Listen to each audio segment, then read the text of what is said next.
جی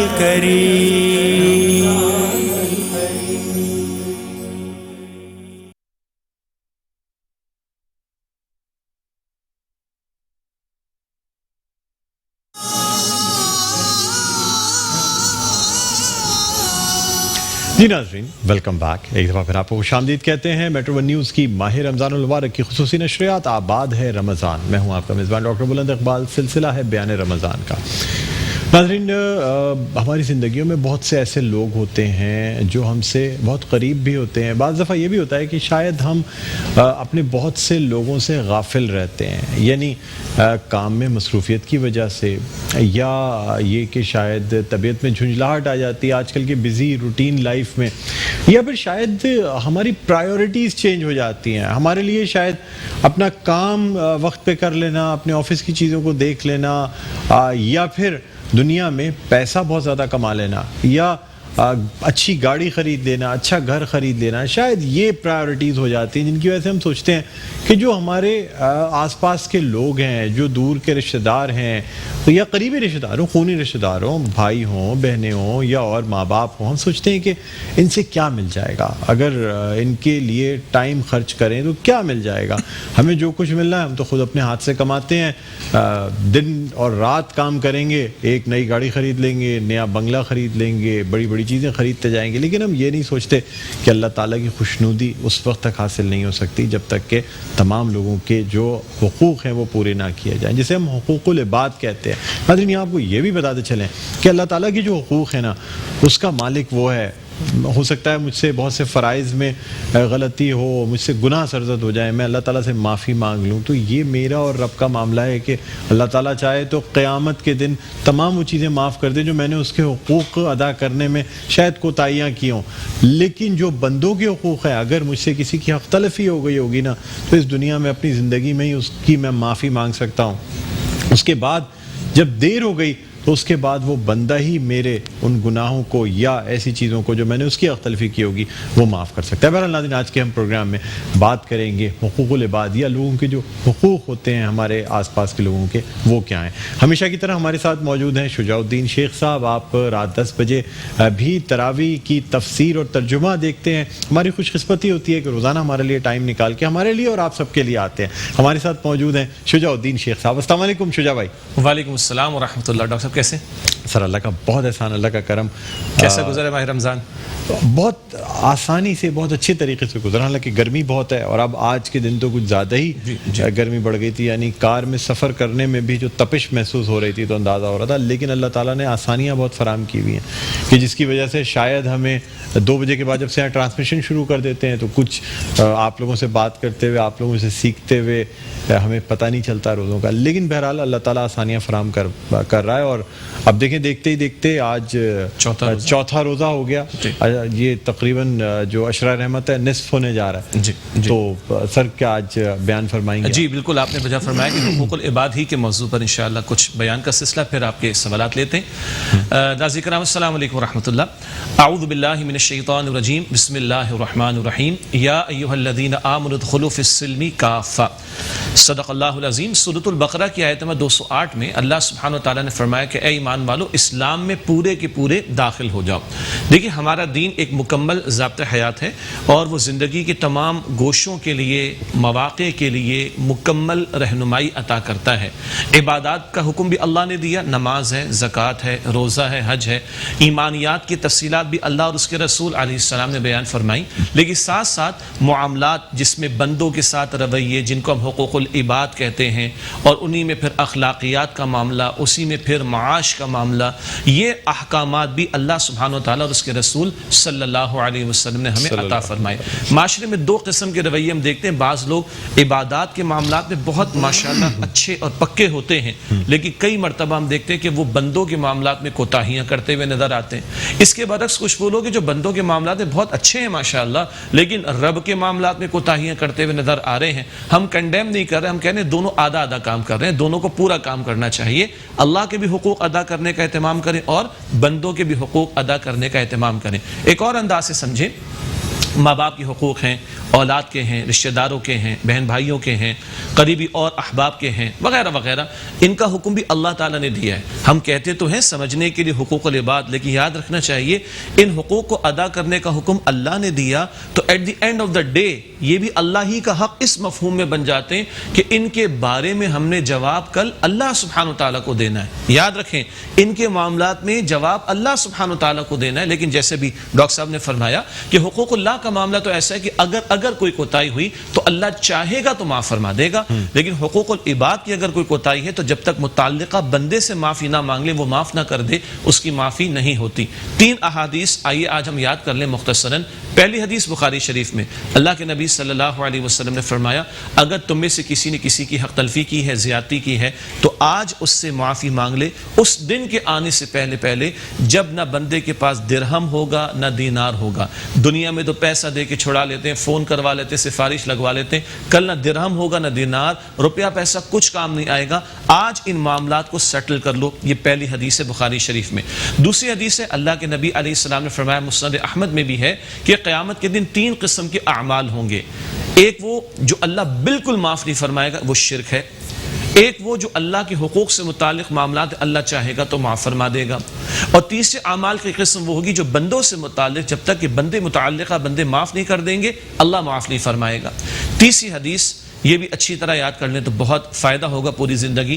اللہ کے رسول علیہ السلام نے پوچھا، جامع ترمذی شریف کی روایت ہے، اے میرے صحابہ تمہیں پتہ ہے کہ مفلس کسے کہتے ہیں؟ غریب۔ ہم تو غریب کس کو کہتے ہیں؟ روپیہ پیسہ نہ ہو۔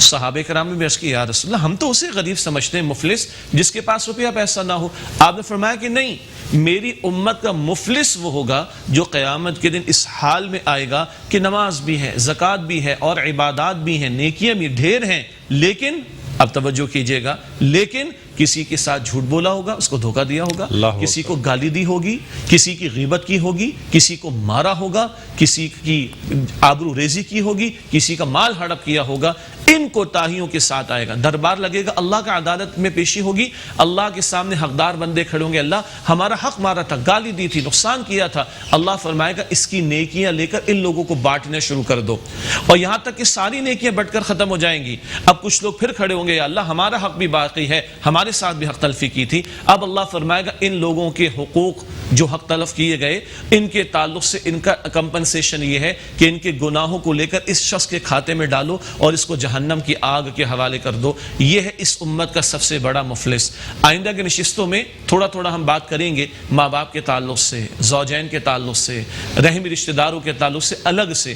آج سبب یہ کر رہے ہیں کہ یہ حقوق العباد ہمارے دین نے اس کی تعلیم عطا کی ہے، اور جہاں عبادات کو بجا لانا ضروری ہے وہیں بندوں کے ساتھ معاملات اچھے رکھنا ضروری ہے۔ جہاں میں روزہ رکھ رہا ہوں اور حلال چیزوں کو چھوڑ رہا ہوں، اب حرام کو بھی مجھے چھوڑنا چاہیے۔ جہاں میں روزہ رکھ رہا ہوں اب میرا کردار بہتر ہونا چاہیے۔ میں تنہائی میں جب وضو کر رہا ہوتا ہوں تو احتیاط کرتا ہوں کلی کرنے میں، اللہ کا خوف ہے نا، تب مجھے شب و روز میں احتیاط کرنی چاہیے اور اللہ کا خوف رکھنا چاہیے کہ اگر بندوں کے ساتھ حق تلفی کی تو کل مجھے اللہ سبحانہ و تعالیٰ کے حضور اس کا جواب دینا ہوگا۔ بہت افسوس ہوتا ہے جب ہم معاشرے میں لوگوں کے حقوق پامال ہوتے ہوئے دیکھتے ہیں، ماں باپ رو رہے ہوتے، اولڈ ہاؤسز کے اندر ان کو ڈال دیا جاتا ہے، قطع تعلقی کا معاملہ، وراثت کا مال لوگ ہڑپ کر جاتے ہیں، چھوٹے بہن بھائیوں کا مال ہڑپ کر جاتے ہیں، پڑوسی کو تنگ کر کے رکھا ہوا ہے، رات کو جو ہے وہ اس طرح وہ میوزک بجا لیا یا کچھ اور کر لیا کہ دوسرے کی نیند حرام ہو رہی۔ یہ اشارہ ہے، خدا کے واسطے ہم غور کریں، یہ کوتاہیاں بڑی خطرناک ہیں اور ان کے حوالے سے کل ہم نے اللہ سبحانہ و تعالیٰ کو جواب دینا ہے۔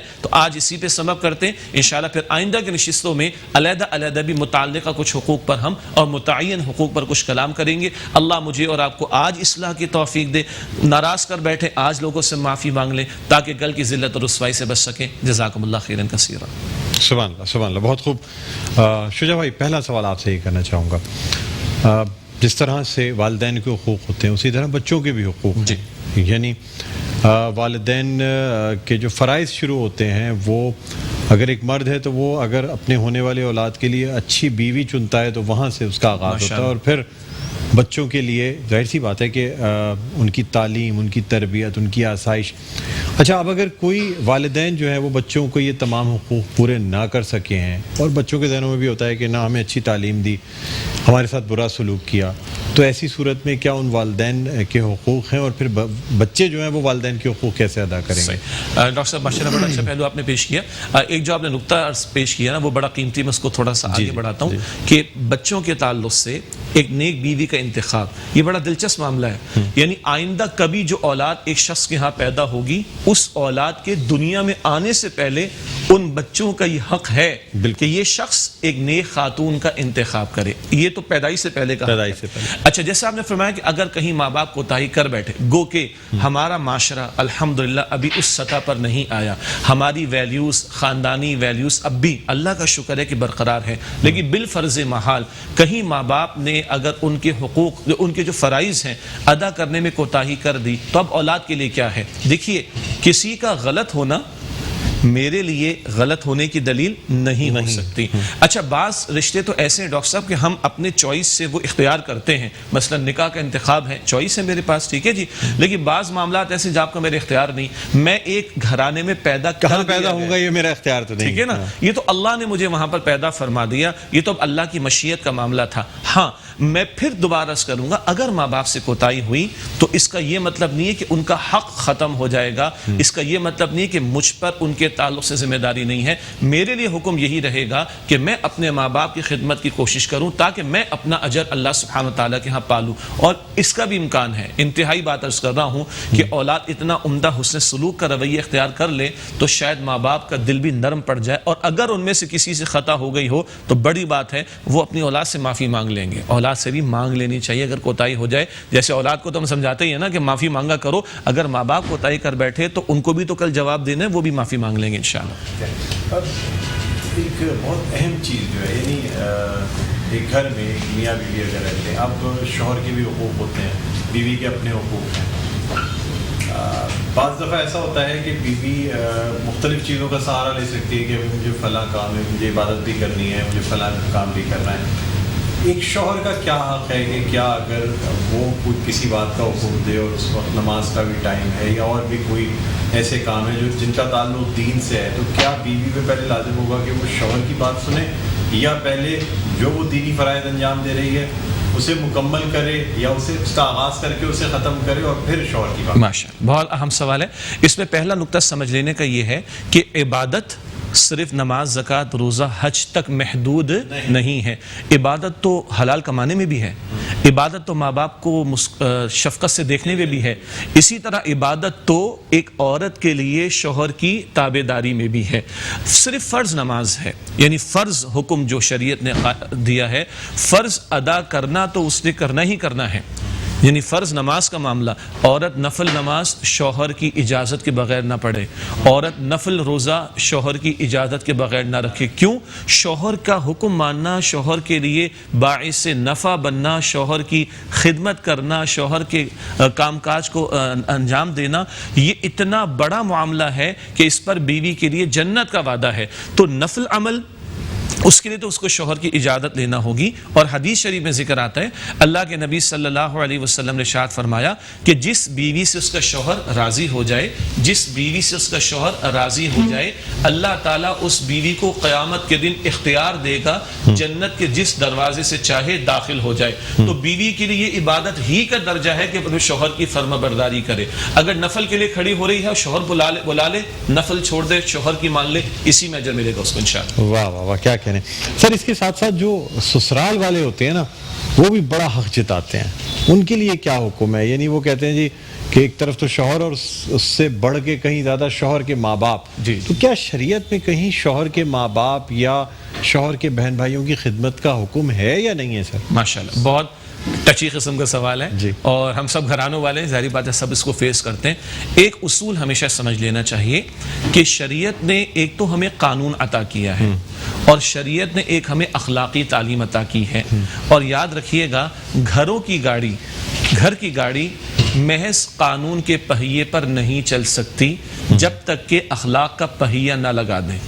اگر میں کچھ قوانین بیان کرنا شروع کر دوں تو لوگ سر پکڑ کے بیٹھ جائیں گے, وہ عجیب بات ہو جائے گی.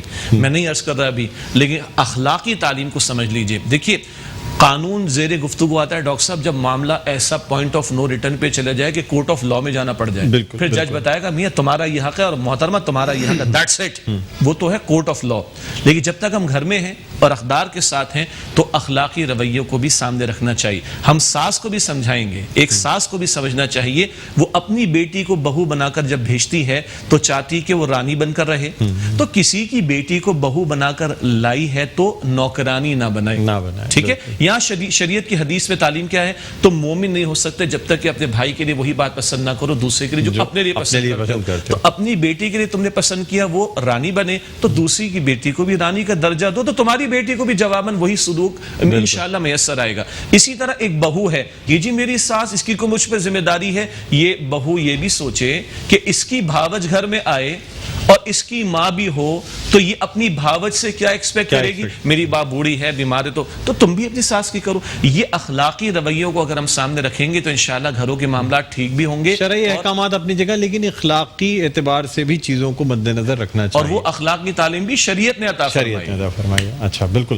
اچھا سر یہ بھی بتا دیجیے گا کہ مختلف جب ہم حقوق کا ذکر کرتے ہیں تو یہاں یہ بھی ہوتا ہے کہ مختلف پڑوسی بھی آپ کے کبھی, حالانکہ آپ کا حق ہے, پڑوسیوں کا بہت بڑا حق ہے آپ پہ, لیکن بعض دفعہ تھوڑے سے بدسلوک بھی ہوتے ہیں پڑوسی. بہرحال اچھا یہ سوال میں مکمل کروں گا. ایک کالر ہمارے ساتھ موجود ہیں, فاروق صاحب, بہت دیر سے لائن پر, ان سے بھی بات کرنا چاہیں گے. جی ہیلو, السلام علیکم فاروق صاحب, کہاں سے کال کیا آپ نے؟ جی وعلیکم السلام ورحمۃ اللہ. جی ڈسٹرکٹ جھنگ پنجاب سے بات کر رہا ہوں. ڈسٹرکٹ جھنگ پنجاب سے بات کریں. فاروق صاحب, شجاع الدین شیخ صاحب موجود ہیں, کیا سوال کرنا چاہیں گے؟ جی میں پہلے تو ان کا شکریہ ادا کرنا چاہوں گا, اور ماشاءاللہ بہت اچھے سے بیان کرتے ہیں اور بڑا فہم سے یہ جواب دیتے ہیں. میرا سوال یہ ہے کہ ہم 3 بھائی اور 3 بہنیں, ہمارے والد صاحب اپنی زندگی میں ہی جائیداد کی تقسیم کرنا چاہ رہے ہیں. انہوں نے جو ہمیں بتایا ہے اس میں یہ ہے کہ جو ٹوٹل جائیداد ہے اس کا آدھا نصف یعنی کہ حصہ وہ ہم بہن بھائیوں میں تقسیم کرنا چاہ رہے ہیں اور آدھا وہ اپنے پاس رکھنا چاہ رہے ہیں. اور اس کے بعد وہ یہ ہمیں نہیں, مطلب انہوں نے اپنی طرف سے نہیں بتایا کہ باقی کا میرے مطلب اللہ ان کو زندگی دے لمبی, میرے جانے کے بعد وہ حصہ کیا کرنا ہے, لیکن وہ ہمیں کہتے ہیں کہ بس یہی جو میں نے دے دیا آپ لوگوں کو یہی دے دیا. تو ہماری شریعت اس بارے میں کیا کہتی ہے؟ ٹھیک ہے. فاروق صاحب بالکل دیکھیے گا, شاید آپ نے ہمارے پروگرام کا پہلا حصہ نہیں دیکھا تھا جس میں سورہ نساء کے حوالے سے ہم نے بات کی تھی, اور خاص طور پہ اس میں بھی یہ بتا دیا گیا تھا کہ 1/3 سے زیادہ حصہ جو ہے نا اپنی جائیداد کا وہ کوئی شخص وصیت نہیں کر سکتا کسی ایسے غیر کے نام جو کہ اس کی وراثت میں نہ آتا ہو. بہرحال شجاع بھائی سے جانتے ہیں. شجاع بھائی ذرا سا اس پہ روشنی ڈال دیجیے گا. یہ کہہ رہے ہیں کہ ایک طرف تو کہ وہ اپنے پاس رکھنا چاہتے ہیں, اب حالانکہ اپنے پاس رکھیں گے تو خدا نخواستہ ان کے انتقال کے بعد انہی لوگوں کے پاس دوبارہ جو باقی جائیداد رہ جائے گی آ جائے گی. وصیت کے حوالے سے اور اس حوالے سے تین باتیں سمجھ لیتے. پہلی بات, ایک شخص اپنی زندگی میں کسی کو کچھ دینا چاہے تو دے سکتا ہے, اور اولاد کا معاملہ آئے تو بہتر ہے کہ برابر دے, بہتر ہے. ایک بات. دوسری بات, جیسے وہ کہہ رہے ہیں کہ آدھا حصہ جائیداد کا بھی بیٹوں اور بیٹیوں میں تقسیم کر دیں اور باقی آدھا اپنے پاس رکھیں, تو جب ان کا انتقال ہوگا, اللہ زندگی دے, جب ان کا انتقال ہوگا تو جو کچھ رہ جائے گا وہ بھی ترکہ ہے, اس میں بھی ان ورثاء کا حصہ ہوگا, اور وارث کے حصے شریعت نے مقرر فرما دیے. تو زندگی میں جو دے دیا وہ دے دیا, جس کو ہبہ کہتے ہیں, وہ گنجائش ہے اس کی. لیکن اگر کچھ انتقال کے بعد چھوڑ جائیں گے تو اس میں بھی وراثت کے حصے جو سورہ نساء میں متعین ہیں اس کے مطابق ان ورثاء کو بیٹے اور بیٹیوں کو ملیں گے, اور اگر ان صاحب کی والدہ ہیں تو ان کو بھی حصہ ملے گا. اگلی بات جو وصیت کے تعلق سے ہے وہ یہ ہے کہ وصیت کی جا سکتی ہے مال میں, جیسے آپ نے بھی فرمایا 1/3 کی حد تک, 1/3, اور وصیت ہوتی ہے غیر وارث کے لیے وصیت نہیں کی جا سکتی. اور آخری میری گزارش یہ ہے کہ یہ جو مسائل وراثت سے متعلق ہے نا, یہ بڑے کمپلیکیٹڈ بھی ہوتے ہیں, پیچیدہ ہیں بہت. تو ہماری گزارش یہ ہے کہ جب ایسا کوئی معاملہ پیش آئے تو علماء سے باقاعدہ رابطہ کر کے کوشش کریں, لکھ کر فتویٰ حاصل کریں تاکہ کوئی اس میں ایمبیگوٹی نہ رہے. بالکل. جمال بیگ صاحب ایک کالر ہمارے ساتھ موجود ہیں. السلام علیکم جمال صاحب, کہاں سے کال کیا آپ نے؟ السلام علیکم. وعلیکم السلام. جی میں جمال بیگ بات کر رہا ہوں, جی کراچی سے. جی مجھے شریف صاحب سے یہ بات کرنی تھی کہ یہ جو اپنا زکوٰۃ ہے وہ اگر کسی کے پاس 8 تولہ ہے تو وہ 1 تولے کی دے یا 7 تولے تک کی؟ چلیں ٹھیک ہے جی، یہ آپ سے بات کر لیتے ہیں، یہ ہم آپ کو بتاتے ہیں جی۔ سر۔ کہنے کا مقصد یہ ہے کہ نصاب سے کم کی جو چیز ہے وہ تو انسان سمجھتا ہے نا کہ اس پہ تو زکوٰۃ ہے نہیں، جی۔ تو اب کسی کے پاس 8 تولہ ہے تو وہ جو نصاب کی حد تک پہنچنے کا جو ہے اس پہ بھی دینی ہوگی یا وہ معاف ہو جائے گی؟ جی، نصاب کو پہنچ گئے، اب جتنا آپ کے پاس جیسے 8 تولہ ہے تو 8 تولے پر دینی ہوگی، نہ کہ آدھے تولے پر، ٹھیک ہے؟ تو جتنا ہے اس پہ زکوٰۃ دینا ہوگی، اور یاد رکھنا چاہیے کہ اللہ ہمیں خوشی خوشی زکوٰۃ بھی دینے کی توفیق دے، اور اللہ کی ذات بڑی غیور ہے ڈاکٹر صاحب، اللہ رکھتا نہیں ہے، ادھر بھی عطا کرتا ہے، آخرت میں تو ہے ہی ہے۔ اور ہم نے تو وہ بات بھی شاید پیش کی تھی پہلے، اور آئندہ بھی ذکر کریں گے کہ حدیث میں ہے کہ مال میں زکوٰۃ کے علاوہ بھی حصہ ہے، زکوٰۃ سے آگے بڑھ کر بھی دینا چاہیے۔ اور اس وقت جو لاک ڈاؤن اور بڑھ گیا نا، آپ دیکھیے کس قدر، یعنی ہمارے گورنمنٹ آفیشلز کہہ رہے ہیں کہ 1.5 کروڑ لوگ بے روزگار ہیں اس وقت، تو اس وقت تو جن کو اللہ نے ہمیں اور آپ کو عطا فرمایا، ہمیں زکوٰۃ سے آگے بڑھ کر اللہ کی راہ میں دینا چاہیے۔ بالکل۔ اچھا سر، وہ ایک سوال میں آپ سے کر رہا تھا نا پڑوسیوں کا، جی، اگر کوئی پڑوسی کسی کا بہت بدسلوک ہے، ٹھیک ہے، لیکن اس کی بھلائی کی کوئی ایسی چیز ہے جس کو آپ جانتے ہو، آپ اس کو بتانا چاہتے ہیں، لیکن آپ کو یہ ڈر ہے کہ میں بتاؤں گا تو پھر ہو سکتا ہے بد کلامی ہو یا بدسلوکی، ایسی صورت میں کیا کرنا بھلائی سے چاہیے؟ مراد کو اصلاح کی بات ہے، اس کے لیے اس کی اصلاح کی بات۔ جزاک اللہ خیر۔ دیکھیے پہلی بات تو یہ کہ اگر سب ٹھنڈا چلتا رہے نا تو پھر تو مسئلہ ہی نہ ہو، مسئلہ ہی نہیں تو اونچ نیچ تو چلے گی، ہم سب انسان ہیں، خطا ہوگی، اونچ نیچ تو ہوگی، ہمیں طے کرنا چاہیے، کبھی آپ سے ہو جائے گی، کبھی مجھ سے ہو جائے گی، ہم دونوں کو مان لینا چاہیے۔ دوسری بات یہ کہ پڑوس کا معاملہ بڑا اہم ہے، حدیث میں آتا ہے کہ جو اللہ اور آخرت پر ایمان رکھتا ہے اس کو چاہیے اپنے پڑوسی کے ساتھ اچھا سلوک کرے۔ بالکل صحیح بات۔ اسی طرح حضور فرماتے ہیں اللہ کی قسم وہ مومن نہیں، اللہ کی قسم وہ مومن نہیں، اللہ کی قسم وہ مومن نہیں، کون؟ جس کی شرارتوں سے اس کا پڑوسی محفوظ نہ ہو۔ بڑی اہمیت ہے۔ خیر، تو اب سوال یہ ہے کہ ایک پڑوسی کچھ ذرا اس کا انداز اچھا نہیں ہے، اس سے برا معاملہ ہے، لیکن ہم اس کی کوئی اصلاح کرنا چاہتے ہیں۔ پہلی اصولی بات جو اللہ قرآن میں کہتا ہے کہ وَلَا تَسْتَوِي الْحَسَنَةُ وَلَا السَّيِّئَةُ، برائی اور بھلائی برابر نہیں، ادفع باللتی ہی احسن، برائی کا جواب بھلائی سے دو، پھر تمہارا جو دشمن ہوگا وہ بھی گہرا دوست بن جائے گا۔ تو برائی کا جواب بھلائی سے دے کے دل جیتے۔ ایک دوسرا، کسی کی اصلاح کرنی ہو نا تو اصلاح کرنے کا طریقہ ہوتا ہے۔ میں کہوں ڈاکٹر صاحب آپ یہ کیا کیا آپ نے، ایک یہ انداز ہے، آپ کے مجھ سے یہ کام غلط ہو اور گیا، میں کہوں ڈاکٹر صاحب ایک گزارش ہے، ہو سکتا ہے آئی مے بی رانگ، ہو سکتا ہے میں غلط ہوں، لیکن میرا خیال یہ کہ ایسا میں نے محسوس کیا، تو اگر آپ اس کو یوں کر لیں کیونکہ ہمارا دین یہ بتاتا ہے۔ اب دیکھیں بات تو میں نے وہی کی آپ سے، تو جب مولانا شبیر احمد عثمانی رحمۃ اللہ علیہ کا بڑا پیارا جملہ ناظرین یاد کرنے کام آئے گا، حق بات حق نیت سے، حق موقع پر، حق انداز سے کہنی چاہیے۔ حق بات حق نیت سے، حق موقع پر، حق انداز سے کہیں گے، انشاءاللہ فائدہ ہوگا۔ سبحان اللہ۔ اس طرح کریں گے تو اصلاح ہو جائے گی۔ بالکل بالکل، بہت شکریہ شجاع الدین شیخ صاحب، آپ نے وقت دیا۔ امید کرتے ہیں ناظرین بہت کچھ ہم سب کو ہی سیکھنے کو ملا ہوگا شجاع الدین شیخ صاحب سے۔ یہاں ایک چھوٹا سا وقفہ ہے، وقفے کے بعد دوبارہ آپ کی خدمت میں حاضر ہوتے ہیں۔ دیکھتے رہیے میٹرو نیوز کی خصوصی نشریات، آباد ہے رمضان۔ ہمارے ڈاکٹرز